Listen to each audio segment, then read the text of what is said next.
Beggar girl reveals location of missing millionaire's baby, but moments later, something happens. Please rate my story from 0 to 10. Your opinion is very important, and subscribe to my channel to support my work. I'm counting on your help. The scream sliced through the stifling afternoon air like a knife, echoing through the cobblestone streets of the historic district at precisely 3 o'clock.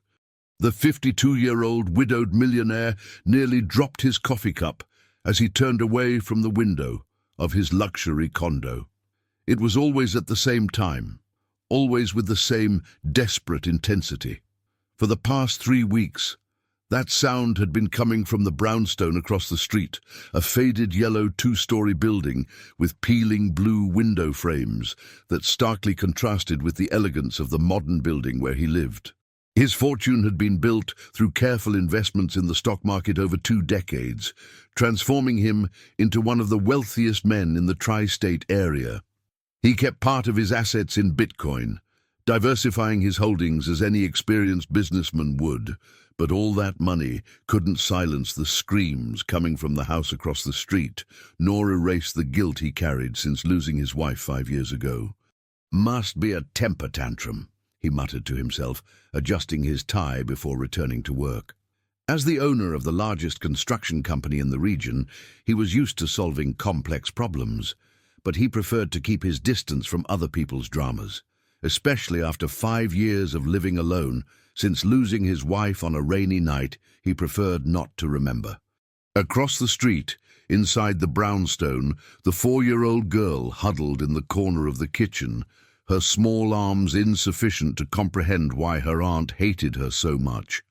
The 38-year-old woman firmly held a metal spoon that she had heated on the gas stove, her eyes red from alcohol fixed on the child trembling before her.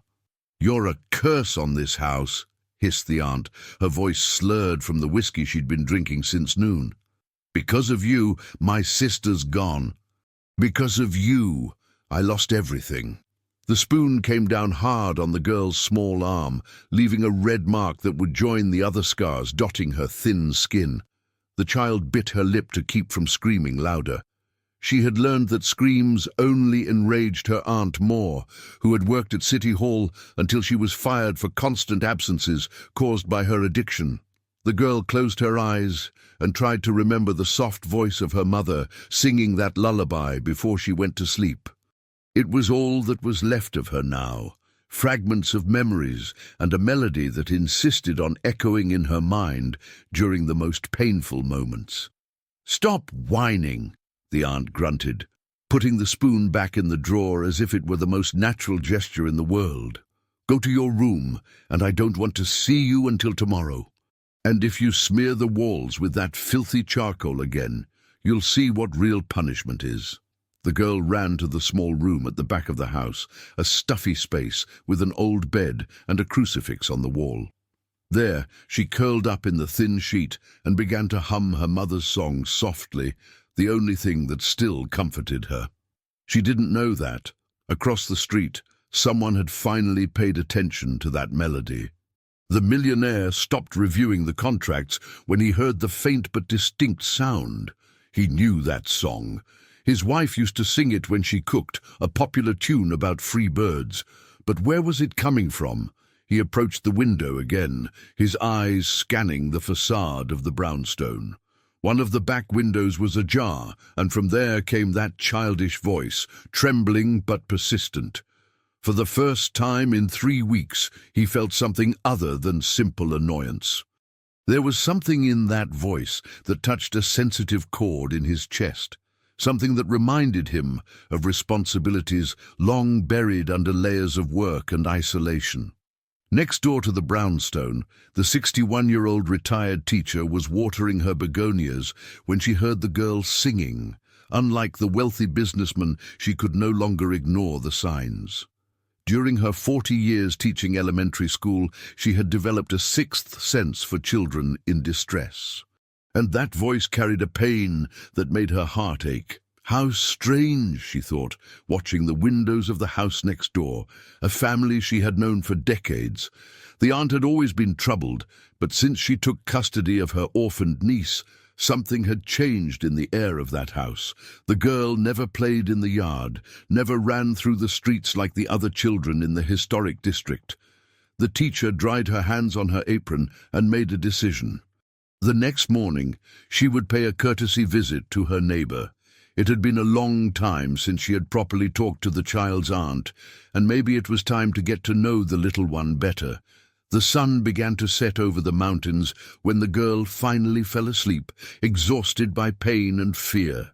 Her little fingers clutched the sheet, and in her dreams she flew like the birds she secretly drew on the kitchen walls with pieces of charcoal found in the yard. Across the street, the millionaire closed the curtains and tried to get back to work, but he couldn't concentrate. Something had changed that afternoon, something he didn't fully understand yet.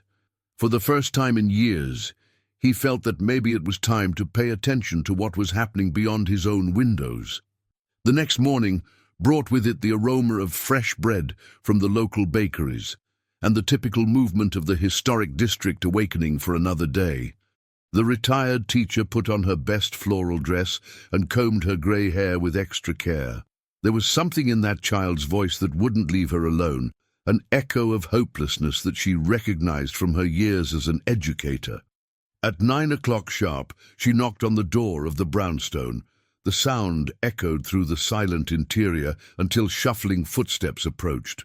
The aunt opened the door with a swollen face and red eyes, clearly suffering the effects of the previous night's drinking. "Good morning," said the teacher with her gentlest smile. "I came to pay a courtesy visit. It's been so long since we've had a proper chat." The aunt hesitated, running a hand through her disheveled hair. "Oh, teacher, it's not a good time. The house is a mess." "Nonsense, dear. We've been neighbors for so long." The educator took a step forward, forcing the woman to back away. "And I would really like to meet your niece. I've heard she's an adorable little girl." The aunt's face hardened for a moment before forcing a weak smile.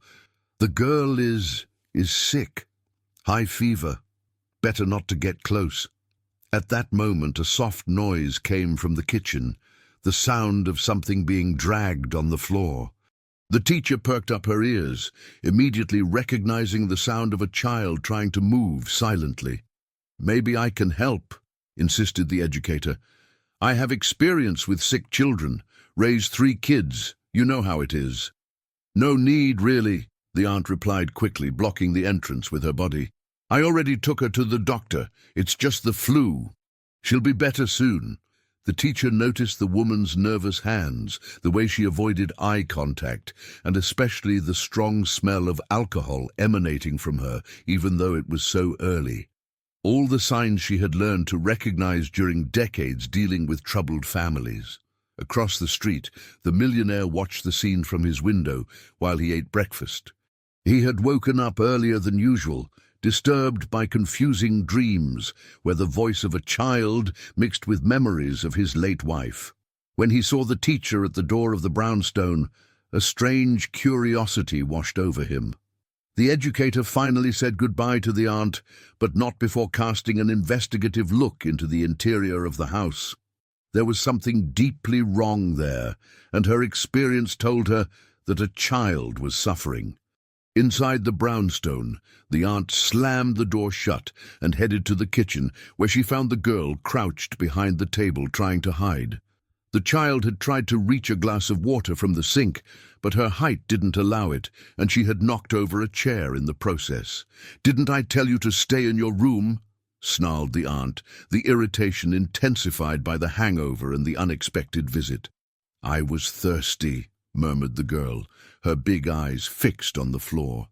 "Thirsty?" The aunt laughed bitterly. "You want water? Then go get it in the backyard. And since you like making so much noise, you can stay out there until I decide you can come in." The girl went out to the small backyard, a space surrounded by high walls and dominated by a single apple tree. There, she sat on the ground and began to draw with a piece of charcoal she had found near the gas stove. It was always birds, small, big, some flying, others perched on imaginary branches. Each stroke represented her dream of freedom, of flying away from that house where pain was her only constant companion. The hours passed slowly. The aunt had locked the back door, leaving the girl in the yard under the strong midday sun. The child began to feel dizzy, but she knew that knocking on the door would only result in more punishment. So she began to hum her mother's song softly, the melody being her only source of comfort. It was this melody that reached the millionaire's ears again. This time he couldn't ignore it. There was something too familiar in that voice, in that specific song. He picked up his cell phone and, almost without thinking, began to record. He didn't know exactly why, but an instinct told him that he might need that evidence. As he recorded, fragments of memories began to fit into his mind. His former employee used to hum that same song while she worked. The kind woman who had been an exemplary employee until she disappeared abruptly. The young woman who always spoke fondly about her little daughter, a girl named... "It's her," murmured the wealthy businessman, his cell phone trembling in his hands. The daughter of his former employee had the exact same name as the child suffering in the house across the street. The realization hit him like a punch in the stomach. The child suffering in the brownstone was the daughter of the kind woman who had worked for him for 3 years before simply disappearing. How hadn't he made this connection before? The millionaire put his cell phone away and began to pace back and forth in his apartment. He vaguely remembered the employee mentioning family problems, a sister she didn't get along with, financial difficulties. But he was so absorbed in his own problems at the time, the growing conflicts with his wife, the problems at the company, that he hadn't paid due attention.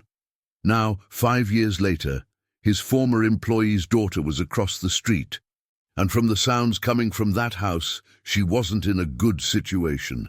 The guilt he carried for the loss of his wife multiplied, now including the regret for not having helped when she clearly needed it. At 3 o'clock precisely, the screams started again. This time the businessman didn't turn away from the window. He watched with growing horror as through the kitchen window of the brownstone he saw a female silhouette moving aggressively. He picked up his cell phone again and began to record, this time with more determination. What he saw through the cell phone screen made him nauseous. The aunt was holding something in her hands. It seemed to be a kitchen utensil, and gesturing violently towards a small figure he could barely distinguish. The girl's screams echoed through the afternoon, and this time the millionaire couldn't pretend they were just childish tantrums. When the silence returned, he remained at the window for a few more minutes, his heart pounding in his chest. He had just witnessed something that would change everything. The question now was, what would he do with this information? That night, the girl slept on the floor of the backyard, where her aunt had left her as punishment for making too much noise during the afternoon. The child curled up in her own t-shirt and looked at the stars through the branches of the apple tree. In her 4-year-old mind, she made a silent request to her mother, wherever she was, that someone, anyone, would take her out of that place of pain. 3 days had passed since the millionaire discovered the identity of the child, and guilt consumed him like a slow fire. During those days, he had systematically documented the episodes of violence, always at 3 o'clock, always with the same methodical brutality. His collection of videos and audios grew, but his courage to act remained paralyzed by the same cowardice that had haunted him since the night he lost his wife. On that Thursday morning, the retired teacher made a decision that would change the course of everything. She had spent the night awake, tormented by the certainty that a child was suffering a few feet from her house. Her 4 decades as an educator had taught her to recognize the signs, and they were all present in the brownstone. She decided to approach the situation differently. Instead of attempting a new direct visit to the aunt, she opted for a more subtle strategy. At 7 in the morning, she positioned herself in the side yard of her house, the place from where she had the best view of the backyard of the house next door. What she saw horrified her. The girl was sitting under the apple tree, completely alone, wearing only a torn t-shirt and underwear. Her small arms were marked by obvious burns, some still red and inflamed. The child was drawing on the ground with a piece of charcoal, creating shapes that the teacher recognized as birds.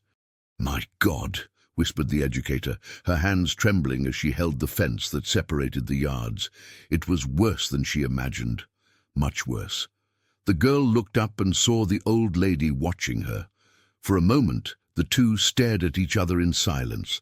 Then, to the teacher's surprise, the child smiled, a weak but genuine smile, and waved shyly.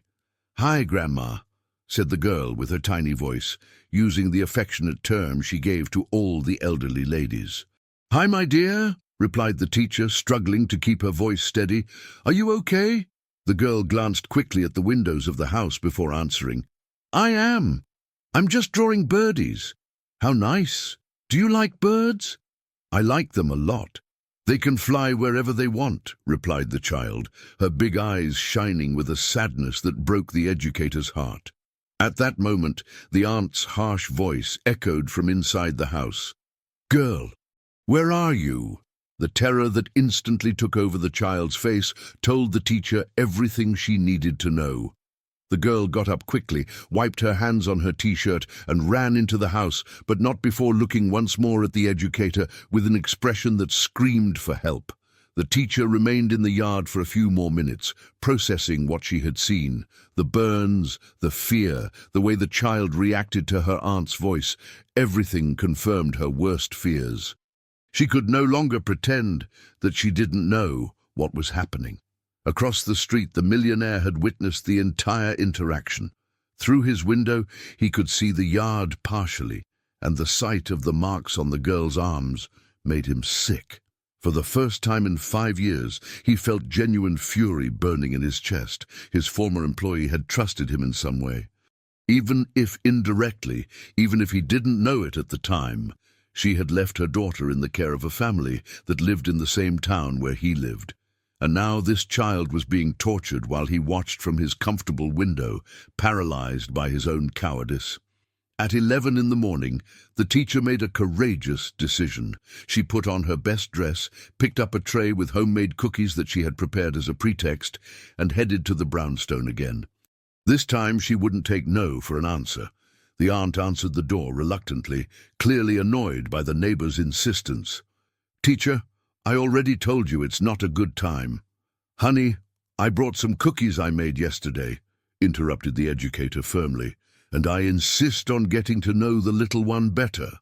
As long-time neighbors, it's our duty to support each other." Before the aunt could protest, the teacher had already entered the house, using all the authority that decades of classroom experience had given her. The interior of the brownstone was dark and smelled of mildew mixed with alcohol. Old and poorly maintained furniture occupied the living room, and there was a heavy atmosphere that made the air seem difficult to breathe. "The girl is sleeping," lied the aunt, blocking the way to the back of the house. "What a pity." "Maybe another time then," said the teacher. But her experienced eyes had already catalogued several disturbing details: dark stains on the kitchen floor that seemed to have been poorly cleaned, a metal spoon left on the stove, and especially small charcoal drawings on the walls that had clearly been made by a child. At that moment, a low sound came from the direction of the kitchen, a muffled sob, almost imperceptible. The teacher and the aunt froze. The silence that followed was tense and revealing. "Must be the neighbor's cat," said the aunt quickly, but her voice trembled slightly. The educator smiled and nodded, but she had decided that she had already seen enough. "Well, I'll let you rest then. But remember that I'm always right next door if you need anything." "Anything at all." The teacher's tone made it clear that it wasn't just a casual offer of help, it was a subtle but direct warning. After the educator left, the aunt slammed the door shut and headed to the kitchen, where she found the girl huddled behind the gas stove, trying to hide. The child had cried when she heard the teacher's gentle voice, remembering the kindness she had once known. "You were making noise," accused the aunt, her eyes already shining with familiar fury. "No, Auntie, I didn't make noise," protested the girl, but her small voice sounded weak even to her. The aunt picked up the metal spoon that was on the stove and placed it directly in the flame. The girl recognized the ritual and began to tremble. She knew what was coming next. "You want to attract attention, don't you?" hissed the aunt as the spoon heated up. "You want the neighbors to come here and ask questions. You think I don't know how to take care of you?" Across the street, the millionaire had positioned his cell phone at the window and was recording again. This time, he managed to capture not only the sounds, but also partial images through the kitchen window. What he saw made him make a decision that would change everything. He could no longer be just a silent observer.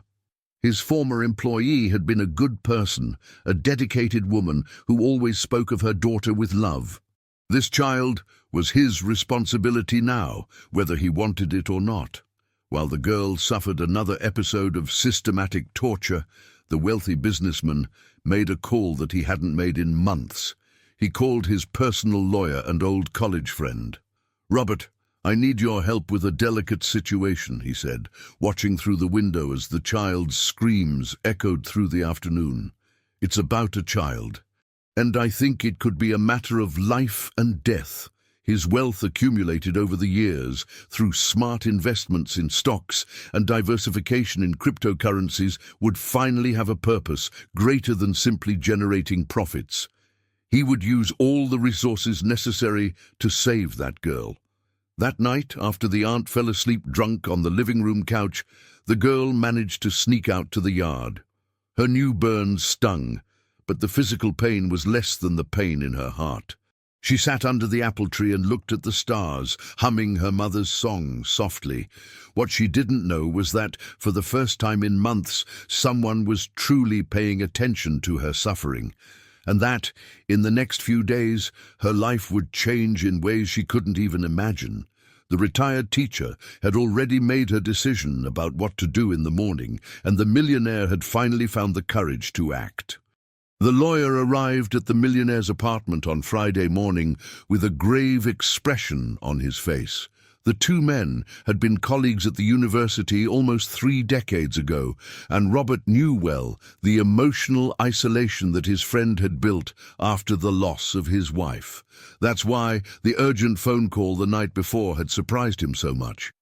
"I need you to tell me exactly what's going on," said Robert, sitting down in the apartment's spacious living room.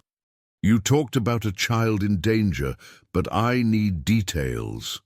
The millionaire poured coffee and positioned himself near the window, the place that had become his obsession in recent days. "The girl who lives in the house across the street is the daughter of a former employee of mine. She's being mistreated by the aunt who's taking care of her." "Mistreated how?" asked Robert, taking a notepad from his briefcase. "Burns, daily screams, neglect." The businessman paused, struggling with the words. "I have recordings, evidence of what's happening." Robert was silent for a moment, processing the information. "This is very serious. If you have evidence of child abuse, you need to contact Child Protective Services immediately." "I know," replied the millionaire, running his hands over his face. "But there's something else. My former employee worked for me for 3 years. She left abruptly in 2019, a few months before the accident. I never understood why, but now you feel responsible," completed Robert, understanding the emotional complexity of the situation. The businessman nodded. "If I had paid more attention at the time, maybe I could have helped. Maybe she wouldn't have had to leave her daughter with this woman." At that moment, the familiar sound of screams echoed from the house across the street, even though it was only 9 in the morning. Both men turned to the window, and Robert could see the expression of anguish on his friend's face. "Does this happen every day?" he asked, horrified. "At 3 in the afternoon, religiously, but sometimes at other times too," replied the millionaire, picking up his cell phone. "Do you want to see the recordings?" Robert watched the videos in growing silence, his face paling with each scene. As a lawyer specializing in family law, he had seen many cases of child abuse. But something in the systematization of that violence disturbed him deeply. "We can't wait any longer. I need you to give me all these recordings today. I'm going to contact Child Protective Services and the District Attorney's office. This child needs to be removed from that house immediately." While the two men planned the intervention, across the street, the girl was living another day of terror. The aunt had woken up with a particularly severe hangover and discovered that there was no more alcohol in the house. Her irritation multiplied when she found new drawings of birds that the child had made on the kitchen wall during the night. "How many times do I have to tell you not to mess up the walls?" shouted the aunt, holding the girl's arm tightly enough to leave marks. "You're a plague, a curse on this house." The girl tried to explain, to say that she had dreamed of her mother and that the drawings made her feel less alone, but the words were lost in sobs.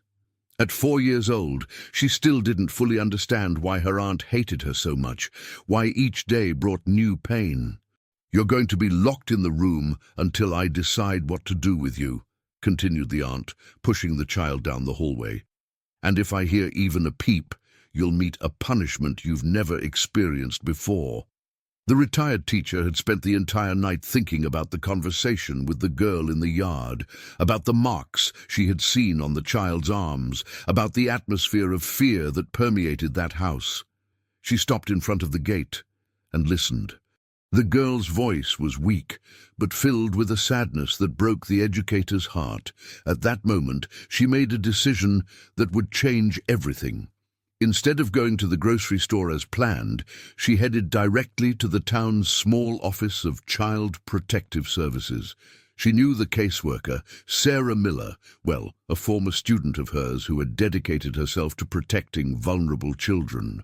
"Sarah, I need to talk to you about a very serious situation," said the teacher, entering the office without ceremony. Sarah Miller looked up from the papers she was reviewing. "Mrs. Davis, how good to see you. What brings you here today?" "A child in danger. My neighbor. I'm sure she's being mistreated." Sarah straightened up in her chair, her expression becoming immediately serious. During her 5 years as a caseworker, she had learned to recognize when a report was serious, and the teacher was not the type of person who would make frivolous accusations. "Tell me everything," said Sarah, picking up a complaint form.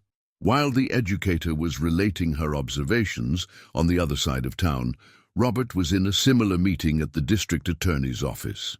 District Attorney Michael Thompson listened attentively as Robert presented the evidence collected by the millionaire. "This is compelling evidence," said the district attorney, examining the videos on Robert's cell phone. "I'm going to order an immediate investigation and request the removal of the child from the family environment." "How long will that take?" asked Robert, worried. "With this evidence, we can act today," replied Michael. "I'm going to contact Child Protective Services now." It was that, by a coincidence that would change the destiny of the girl, 2 simultaneous reports arrived to Child Protective Services on the same morning. Sarah Miller was finishing writing down the teacher's account when her phone rang. "Child Protective Services, Sarah Miller speaking." "Sarah, this is District Attorney Michael Thompson. I need you to make an urgent intervention in a house on Main Street.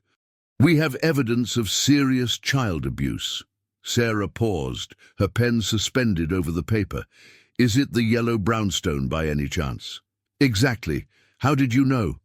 "I just received a report about the same house," replied Sarah, looking at the teacher in surprise. "2 independent sources. This confirms the gravity of the situation." At 2 in the afternoon, a coordinated operation was being set up.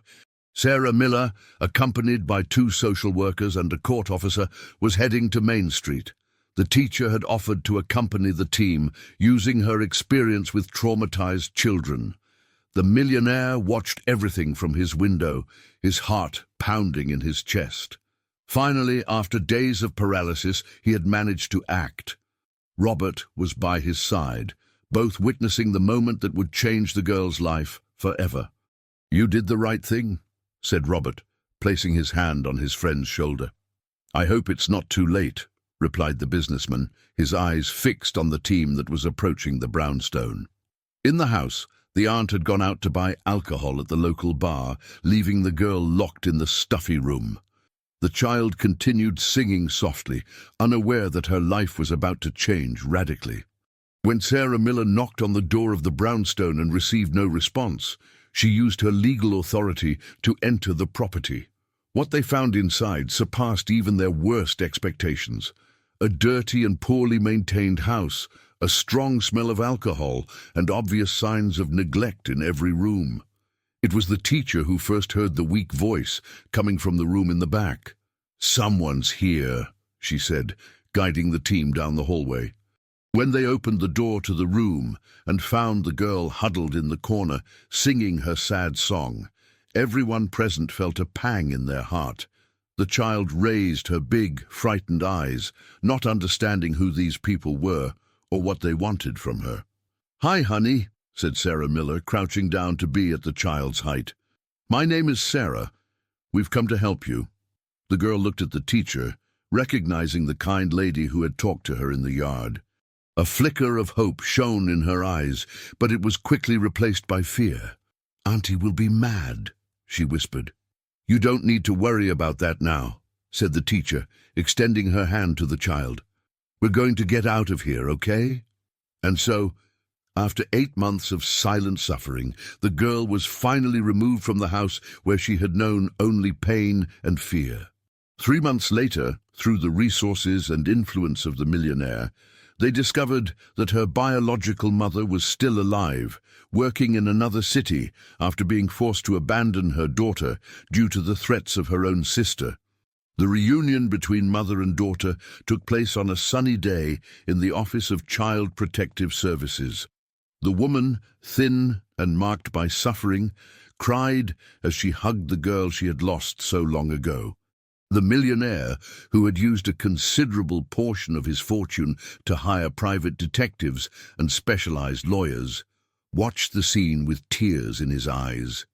Today, a year later, the girl attends a private school funded by the businessman, lives with her mother in a comfortable house that he had bought for them, and draws free birds on paper, no longer on the walls as a way to escape the pain. The millionaire found in the protection of this family the purpose he had lost with the passing of his wife, transforming his guilt into action and his fortune into hope for those who needed it most.